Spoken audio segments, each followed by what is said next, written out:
چار فرشتے آ کر مرنے والے کو کیا کہتے ہیں؟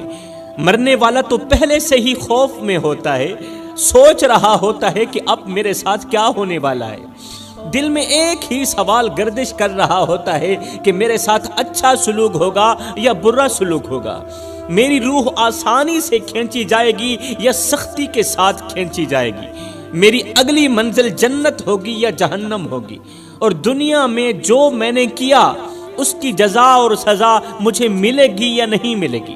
اور مرنے والا یہ بھی سوچ رہا ہوتا ہے کہ جو مال میں پیچھے چھوڑ کر جا رہا ہوں اس کا حساب مجھ سے لیا جائے گا یا پھر وہ مال استعمال کرنے والوں سے لیا جائے گا۔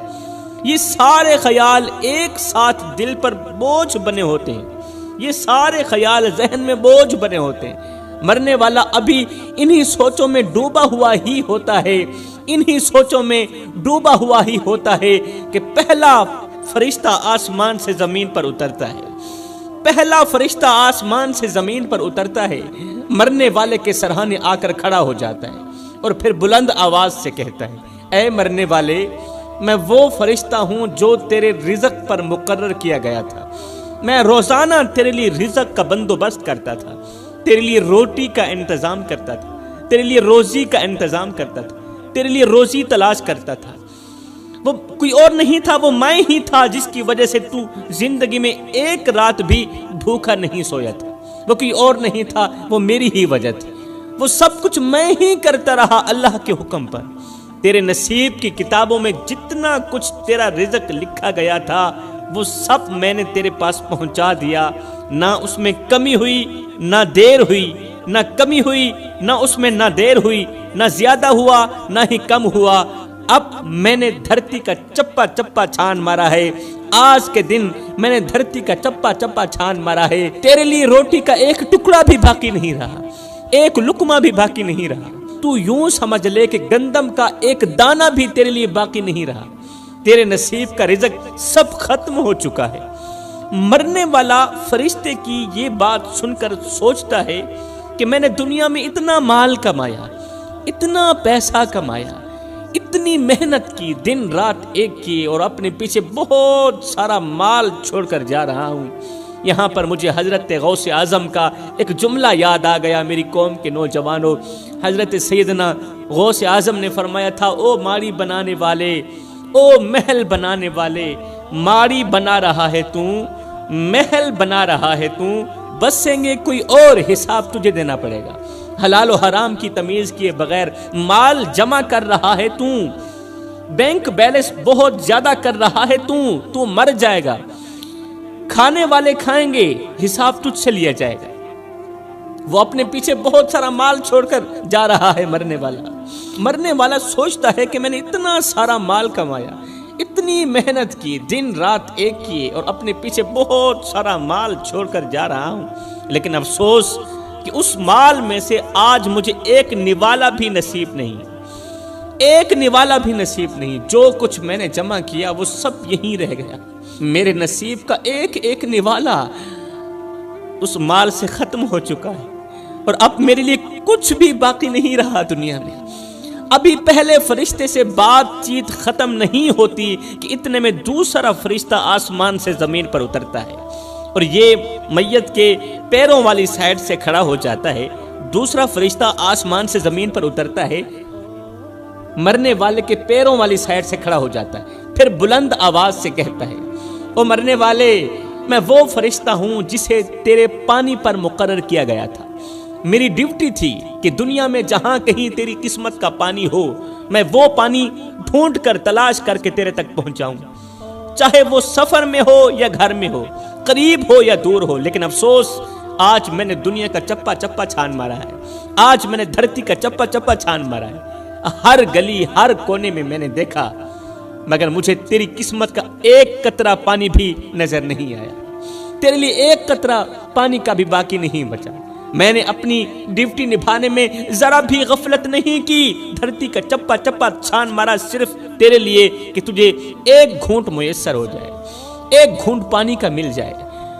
جو حکم ملا تھا میں نے وہ پورا کیا، اللہ نے میری ڈیوٹی لگا دی تھی نا، اللہ نے میری ڈیوٹی لگا رکھی تھی کہ میں نے تجھے پانی تلاش کر کے تیرے حلق کے نیچے لے کر جانا ہے، اب پوری دنیا میں روئے زمین میں نے چپا چپا چھان مارا ہے، تیرے لیے پانی کا ایک قطرہ بھی باقی نہیں رہا، لہٰذا میں تمہیں بتلانے کے لیے آیا ہوں، آخری مرتبہ تیرے پاس آیا ہوں، تمہیں بتلانے کے لیے آیا ہوں کہ دنیا میں تیرے نصیب کا ایک گھونٹ پانی کا بھی نہیں بچا ہے، ایک گھونٹ پانی کا بھی نہیں بچا، لہٰذا اب تو اگلی دنیا کی طرف جانے والا ہے۔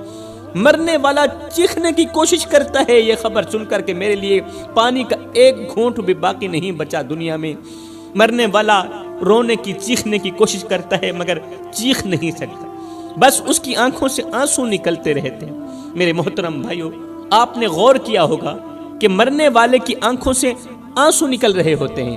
آپ کے ارد گرد حق ہمسائے، آپ کے گھر والوں میں سے جب کسی کا انتقال ہوا ہوگا، آپ نے غور کیا ہوگا کہ انتقال کے وقت، روح کے نکلتے وقت مرنے والے کی آنکھوں سے آنسو نکلتے ہیں، آنسو نکل رہے ہوتے ہیں۔ دراصل وہ اسی وجہ سے نکل رہے ہوتے ہیں کہ اب اس کا دنیا میں رزق اور پانی کا ایک گھونٹ بھی باقی نہیں رہا، نہ تو روٹی باقی رہی ہے، نہ تو ایک گھونٹ پانی کا باقی رہا ہے، ایک گھونٹ تو کیا ایک قطرہ بھی باقی نہیں بچا، کیونکہ اب اسے یقین ہو گیا ہوتا ہے کہ میں اپنی بیوی بچے اپنا مال سب کچھ چھوڑ کر اگلے جہان کو جا رہا ہوں۔ اگر وہ مرنے والا نیک ہوتا ہے تو خوشی کا اظہار کرتا ہے موت کے وقت، اگر وہ نیک ہوتا ہے، اگر وہ متقی پرہیزگار ہوتا ہے، پانچوں وقت کا نمازی ہوتا ہے، اگر وہ حق بولتا ہے، سچ کا ساتھ دیتا ہے، حق کا ساتھ دیتا ہے، اگر وہ دیندار ہوتا ہے، اگر وہ نیک ہوتا ہے نا مرنے والا،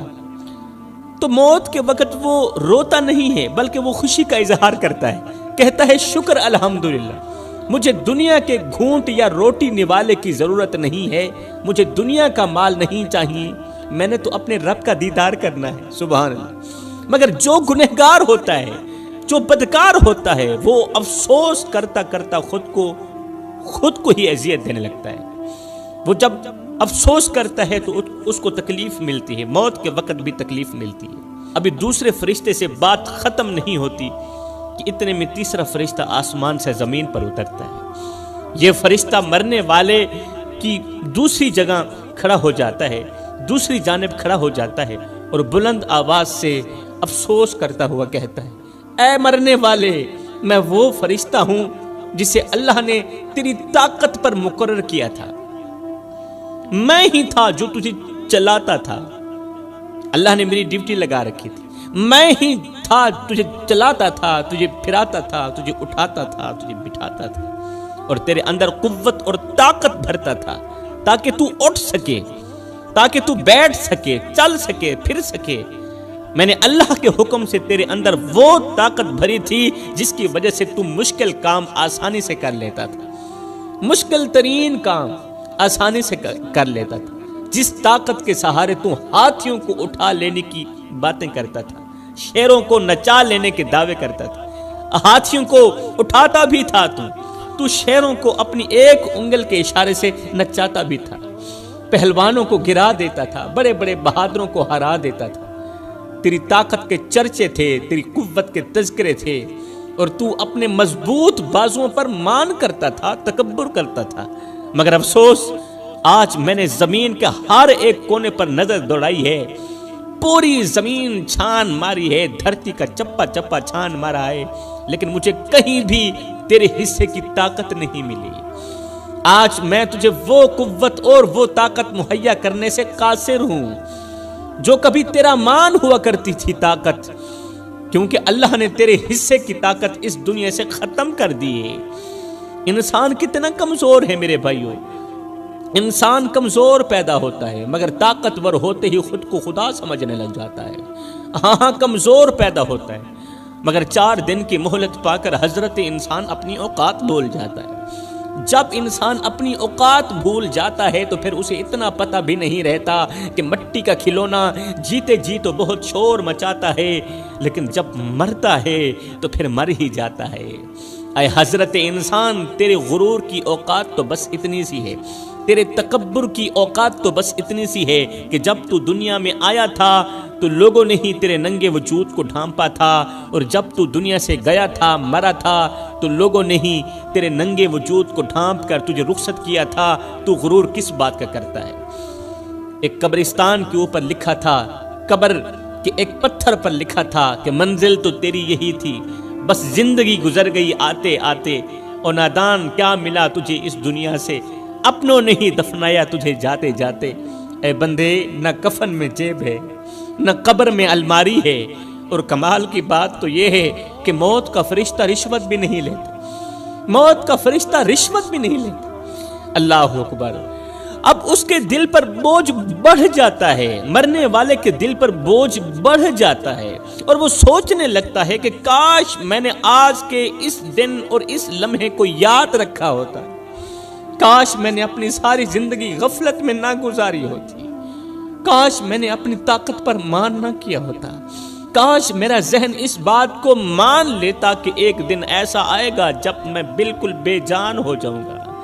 مجھے تو اس چیز کا علم بھی نہیں تھا، میں نے زندگی میں کبھی سوچا بھی نہیں تھا کہ میرے ساتھ بھی یہ ہوگا۔ حضرت سیدنا یعقوب علیہ السلام نے فرمایا تھا، اے ملک الموت، اے فرشتے، جب تم میری روح نکالنے کے لیے آنا تو پہلے مجھے بتانا، پہلے مجھے بتانا۔ ملک الموت نے کہا ٹھیک ہے، اے اللہ کے نبی، جب میں آپ کی روح آپ کے جسم سے الگ کرنے کے لیے آؤں گا نا، پہلے میں تمہیں بتاؤں گا کہ میں آ رہا ہوں۔ وقت گزرتا گیا، حضرت یعقوب علیہ السلام کی زندگی کے دن مکمل ہو گئے، جتنا کھانا تھا کھا لیا، جتنا پینا تھا پی لیا، آپ کے نصیب کا رزق ختم ہو گیا۔ اللہ اکبر۔ ایک دن اسرائیل علیہ السلام آ گیا روح نکالنے کے لیے۔ اللہ کے نبی نے فرمایا، اے اسرائیل، میں نے تجھے کہا نہیں تھا جب میرے پاس آنا تو پہلے مجھے بتانا، جب میری روح نکالنے کے لیے آنا تو پہلے مجھے خبر دینا، پہلے مجھے خبر دینا۔ ملک الموت نے کہا، اے اللہ کے نبی، ایک بار نہیں 10 مرتبہ میں تمہیں بتا چکا ہوں کہ میں آپ کے پاس آ رہا ہوں، تیاری کر لیں۔ اللہ کے نبی نے فرمایا، وہ کس طرح؟ ملک الموت نے کہا، آپ کی داڑھی کے سفید بال، یہ میرا قاصد ہی تو تھا۔ داڑھی پہلے سیاہ تھی پھر سفید ہو گئی، وہ جو سفیدی تھی وہ سفیدی نہیں، وہ میرا قاصد ہی تھا کہ اب میں آپ کے پاس آنے والا ہوں۔ آپ کے ہی محلے میں فلاں جگہ پر فوت ہوئی تھی، کوئی مرا تھا، آپ نے جنازہ پڑھایا تھا۔ میں صرف ان کو مارنے کے لیے نہیں آیا تھا، آپ کو بتانے کے لیے بھی آیا تھا کہ حضرت آج ان کی باری ہے، کل آپ بھی تیار ہو جائیں۔ تو مرنے والا سوچتا ہے کہ مجھے تو پتہ بھی نہیں تھا، خبر بھی نہیں تھی کہ میری زندگی میں یہ دن لکھا ہوگا، میرے ساتھ بھی یہ کچھ ہوگا۔ میرے بھائیوں، مرنے والے صرف مرتے نہیں بلکہ وہ ہم پر احسان کر کے بھی جاتے ہیں۔ اب فرشتہ کہتا ہے، او مرنے والے، اللہ تعالیٰ نے مجھے تیری سانس پر مقرر کیا تھا، میری ڈیوٹی تھی کہ میں تیری سانسوں کو سلامت رکھوں، میں تیری چلتی سانسوں کو اور چلانے میں مدد دوں، میں تیری مدد کروں، تجھے سانس مہیا کروں، ایک سانس کے بعد دوسری نئی سانس مہیا کروں، وہ قیمتی سانس جو لاکھوں میں بھی نہیں خرید سکتے، وہ قیمتی سانس جو کروڑوں میں بھی نہیں خریدا جا سکتا، میں تجھے زندگی بھر مفت میں وہ سانس مہیا کرتا رہا جو کروڑوں میں بھی نہیں خریدی جاتی، جو کروڑوں سے بھی بڑھ کر قیمتی ہے، میں وہ سانس اللہ کے حکم سے تجھے مفت میں مہیا کرتا رہا۔ ہر صبح جو تو جاگتا تھا وہ میری اجازت سے ہی جاگتا تھا، اللہ کے حکم سے۔ ہر صبح اور ہر نیند کے دوران اور نیند کے وقت جب تو جاگتا تھا، جب تو سوتا تھا، جب تو سانس لیتا تھا نا، تو میری ہی اجازت پر لیتا تھا۔ ہر رات جب تو سوتا تھا میری حفاظت میں سوتا تھا، تیرے سینے میں جو سانس آتی جاتی تھی وہ میرے حکم سے چلتی تھی، اللہ کے دیے گئے حکم پر، وہ میرے ہی حکم سے میں ہی چلا رہا تھا یہ نظام۔ لیکن آج میں تجھے یہ بتانے آیا ہوں کہ تیرے حصے کی سانسیں پوری ہو چکی ہیں، اب تیرے لیے ایک سانس بھی باقی نہیں رہی۔ میں صرف اتنا بتانے کے لیے آیا ہوں کہ تیرے لیے ایک سانس بھی باقی نہیں رہی۔ میں نے تیرے لیے جتنی سانسیں لکھی گئی تھی وہ سب تجھے دنیا میں پوری دے دی ہیں، پوری دے دی ہیں، ڈنڈی نہیں ماری، میں نے تیرے ساتھ دھوکہ نہیں کیا۔ اب نہ میں تجھے ایک سانس آگے دے سکتا ہوں اور نہ ہی ایک لمحہ پیچھے کر سکتا ہوں تیرے لیے، کیونکہ اللہ کے حکم سے تیرے نصیب کی سانسیں اس دنیا میں ختم ہو چکی ہیں۔ فرشتے کی یہ بات سن کر کہ اللہ کے حکم سے تیرے نصیب کی سانسیں اس دنیا میں ختم ہو چکی ہیں، فرشتے کی یہ بات سن کر مرنے والا اندر سے ایک دم ٹوٹ جاتا ہے، جس طرح وہ مرنے سے پہلے مر چکا ہو۔ اسے یقین ہو جاتا ہے کہ اب واپسی کا کوئی راستہ نہیں ہے، اب نہ سانس باقی ہے، نہ طاقت، نہ پانی، نہ رزق، اور وہ سمجھ جاتا ہے کہ اب اصل سفر شروع ہونے والا ہے، اب اگلے جہان والا سفر شروع ہونے والا ہے، وہ سفر جس میں دنیا کی کوئی چیز ساتھ نہیں جائے گی، کوئی چیز ساتھ نہیں جائے گی۔ میں نے کہا ہے نہ کفن میں جیب ہے، نہ قبر میں الماری ہے، اور کمال کی بات تو یہ ہے کہ موت کا فرشتہ رشوت بھی نہیں لیتا۔ اس کے بعد پھر کیا ہوتا ہے؟ حضرت سیدنا عزرائیل علیہ السلام، جسے ملک الموت کہا جاتا ہے، مرنے والے کی چارپائی پر لیٹے ہوئے شخص کی روح نکالنا شروع کر دیتے ہیں۔ انسان کی یہ روح پیروں سے نکلتی ہوئی اوپر کی طرف آتی ہے، سر کی طرف آتی ہے، اور جب یہ روح دل اور پھیپھڑوں تک پہنچتی ہے تو یہ وہ لمحہ ہوتا ہے کہ جب انسان پہلی مرتبہ فرشتوں اور شیطانوں کو دیکھتا ہے۔ پہلی مرتبہ فرشتے کو بھی اپنی آنکھوں سے دیکھتا ہے اور شیطان کو بھی پہلی مرتبہ اپنی آنکھوں سے دیکھتا ہے۔ وہ سب کچھ جو دنیا میں آنکھوں سے اوجھل تھا اچانک اس کے سامنے آ جاتا ہے۔ فرشتے اوجھل تھے، اس کے سامنے آ جاتے ہیں۔ شیطان اوجھل رہتا ہے دنیا میں، مگر موت کے وقت مرنے والے کی بالکل آنکھوں کے سامنے آ جاتا ہے، اور جب یہ روح مکمل طور پر نکل جاتی ہے تو انسان کی آنکھیں مکمل طور پر کھل جاتی ہیں۔ انسان آنکھیں پھاڑ پھاڑ کے آسمان کی طرف دیکھنے لگتا ہے، جسم بے جان ہوتا ہے مگر آنکھیں حقیقت دیکھ رہی ہوتی ہیں، اور انسان آسمان کی طرف دیکھنا شروع کر دیتا ہے۔ یہی وہ لمحہ ہوتا ہے جب وہ پہلی مرتبہ اپنی روح کو آسمان کی طرف جاتا ہوا دیکھتا ہے مرنے والا۔ میرے محترم بھائیوں، آج کا نوجوان بہت ہی غافل ہو چکا ہے، آج کے نوجوان بہت ہی غافل ہو چکے ہیں۔ آج کے نوجوان زندگی رب کی مرضی کے مطابق نہیں گزارنا چاہتے، بلکہ اپنی مرضی کے مطابق گزارنا چاہتے ہیں اور گزار رہے ہیں۔ اپنی قیمتی زندگی کو غفلت کے نام کر دیا۔ اے نوجوان، ذرا سوچ جب وہ لمحہ آئے گا کہ آپ کا جنازہ تیار ہوگا، ماں رو رہی ہوگی، بیوی چیخ رہی ہوگی، بچے آپ کے سینے سے لپٹ کر رو رہے ہوں گے، گھر کا ہر کونا ماتم کر رہا ہوگا، اور ہر آنکھ میں ایک ہی سوال ہوگا کہ یہ سب اتنا جلدی کیوں ہو گیا، یہ سب اتنا جلدی کیسے ہو گیا، ہم نے تو سوچا بھی نہیں تھا۔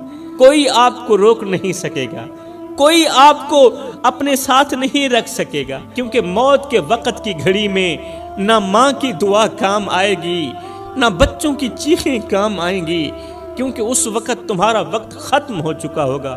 پھر وہ لمحہ بھی آئے گا جب 4 آدمی آپ کو اپنی کندھوں پر اٹھائیں گے، ہزاروں لوگوں کے بیچ آپ جا رہے ہوں گے، لیکن آپ بول نہیں سکیں گے۔ دل کے اندر بہت کچھ کہنے کو ہوگا، مگر زبان ہمیشہ کے لیے بند ہو چکی ہوگی۔ آپ کی زبان بند ہوگی، آپ کے ہاتھ پاؤں رک گئے ہوں گے، اور جسم کی خاموشی صاف بتا رہی ہوگی کہ اب اس جسم کے اندر کچھ بھی باقی نہیں رہا۔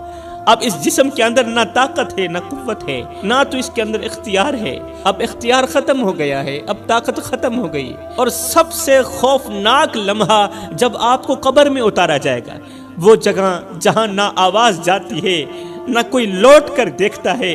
سفید کفن میں لپٹے ہوئے جسم کو 4 آدمی قبر کے اندر اتاریں گے۔ اللہ فرماتا ہے، او میرے بندے، شکر کر، ہم نے تجھے موت عطا کر دی، اور ہم نے تجھے قبر جیسا خوبصورت مکان دیا ہے۔ ایک کتا بھی تو مر جاتا ہے، گھسیٹ کے روڑی پہ ڈال دیا جاتا ہے۔ بکری بھی تو مری تھی، گھسیٹ کے روڑی پہ ڈال دی گئی۔ اے میرے بندے، اگر تجھے بھی گھسیٹ کر روڑی پہ ڈال دیا جاتا تو کیا تھا؟ اگر تیری میت کو بھی جلا دیا جاتا تو کیا تھا؟ فرمایا، نانا، یہ میرا شاہکار ہے، پہلے اسے غسل دو، پھر اس کو چٹا لباس پہنا دو، لٹھے کا سوٹ پہنا دو۔ میرے شاہکار نے ساری زندگی غربت میں گزاری ہے، کبھی مہنگا سوٹ نہیں پہن دیکھا، کبھی لٹھے کا سوٹ نہیں پہن دیکھا، اسے لٹھے کا سوٹ پہنا دو، اور جگہ جگہ پر خوشبو بھی لگا دینا، جگہ جگہ پر خوشبو لگا دینا۔ آج دشمن بھی تیرا منہ دیکھنے آ رہا ہے، آج زمانہ تیری زیارت کرنے کو آ رہا ہے۔ ایمان سے بتا، کیا یہ تیرا کالا چہرہ دیکھنے کے قابل ہے؟ کیا یہ زیارت کے لائق ہے؟ یہ تیرا پروٹوکول ہے۔ اللہ تعالیٰ نے تجھے کتنی عزت دی ہے۔ پھر فرمایا، اسے اٹھاؤ، قبرستان کی طرف لے جاؤ۔ آج لوگوں نے تجھے اپنے کندھوں پر اٹھایا ہوا ہے، فرمایا ایک بندہ بھی نہیں 4 بندے اٹھائیں، اور ہاں کندھا بھی بدلتے رہنا، اور ہاں آہستہ آہستہ چلنا، کہیں میرے شاہکار کو دھکا بھی نہ لگ جائے۔ آج تو دلہا بنا ہوا ہے، زمانہ تیری بارات بنی ہوئی ہے، اور تیرا پروٹوکول اتنا ہے کہ آج امام کعبہ بھی آ جائے تو وہ بھی پیچھے ہے، تیری لاش آگے ہے۔ اب میرا اللہ فرماتا ہے میرے بندے دیکھ تو صحیح، ہم نے تیرے ساتھ کتنا اچھا سلوک کیا، ہم نے تجھے کتنی عزت دی ہے، بتا تو صحیح تو نے ہمیں کیا کچھ دیا ہے، کیا کچھ دیا ہے ہمیں؟ ہم نے تجھے دیکھنے کے لیے آنکھیں دی، چھونے کے لیے ہاتھ دیے، چلنے کے لیے پیر دیے۔ ایک آنکھ خراب ہو جائے میں لاکھوں کروڑوں روپے لگا دینے کو تیار ہوں کہ کسی نہ کسی طرح وہ آنکھ وہ نظر واپس آ جائے، دوبارہ واپس لوٹ آئے۔ اگر دل کا وال خراب ہو جائے تو میں لاکھوں کروڑوں روپے لگا دینے کو تیار ہوں کہ کسی نہ کسی طرح میرا دل ٹھیک ہو جائے۔ فرمایا یہ آنکھیں، یہ دل، یہ گردے، یہ پھیپھڑے، یہ وہ قیمتی چیزیں ہیں جو لاکھوں کروڑوں سے بھی زیادہ قیمتی ہیں۔ مزے کی بات نہ بتاؤں، یہ سب کچھ میں نے تمہیں مفت میں دے دیے، یہ سب کچھ میں نے تمہیں مفت میں دیا ہے، کبھی اس کا بل نہیں مانگا، کبھی اس کے پیسے نہیں مانگے۔ اے بندے پھر ہمارا حق بنتا ہے کہ ہم اپنے رب کا شکر ادا کریں، پھر ہمارا حق بنتا ہے کہ ہم اٹھیں تو شکر کرتے ہوئے، ہم بیٹھیں تو اپنے رب کا شکر کرتے ہوئے، ہم سانس لیں تو ہر سانس کے بعد گزری ہوئی سانس کا شکر ادا تو ہونا چاہیے نا۔ اتنی تو وفا کر کے جائے نا، اتنی تو وفا کر کے جائے نا۔ اے بندے آ جا اس کریم رب کی چوکھٹ